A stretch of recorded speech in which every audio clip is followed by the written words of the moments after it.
Okay, so I've just finished a gym session today, and I just wanted to catch up and talk about when I go to the gym and what motivation I might have on any given day. And that would change. So it could be that I maybe got a spare 45 minutes, including walking there and walking back, which wouldn't be very much because it's about a 15-minute walk. But I'll still go anyway because the walk is good, about a mile each way. And do a bit of a workout, set myself maybe a couple of upper body exercises, a couple of lower body exercises, whatever it is, doesn't matter. But typically I allow a bit more time than that.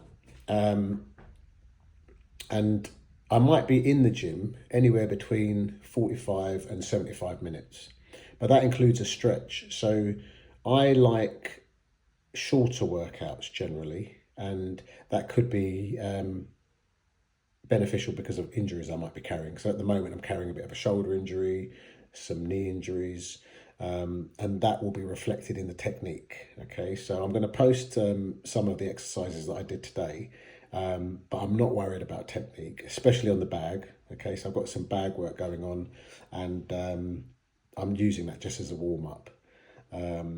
Technique is pretty bad, but if I'm doing a technical workout, that's different. So on the bag, just as a warm-up, I would do 8 1.5 minute rounds. So bearing in mind professional boxers do 3-minute rounds.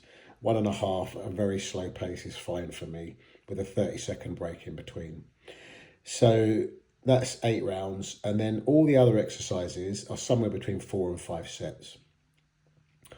And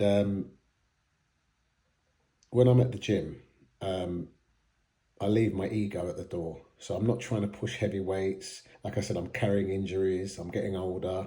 I want to do sets. I want to feel good. So ego's left at the door. If I'm doing really light weights and higher reps, that's fine. That works for me. And when I was younger, I certainly did kind of try and put the key in as low as I could, and showing off to myself as much as anyone else. But I don't need to do that anymore. So I want to feel good after my workout. I want to be injury free, and I always finish with a stretch. Okay, so with the stretch, that probably takes up to half an hour. So I'll show you a couple of quick stretches, but before the stretches that I do, I'll do twists, I'll do cat-cows, I'll do side bends and so on. And that's the time that I've got some nice relaxing music in my ears. I'm being very mindful. I'm watching my breathing and just winding down. So that whole gym session, again, is geared around feeling good at the end of it. So finishing with a mindful stretch for me is a great way to just cement all the good work I've done for my mind and body that day. And then obviously on my walk home, it's about another 15 minutes. That's where I'm going to engage in gratitude. Again, I'm always going to be grateful for the time I gave myself, but then I'm also going to be grateful for the time quality time that I can then give to my family and friends when I do spend time with them, because I'm already in that nice, peaceful mode. Okay, so that's all for today. Have a good day. All right.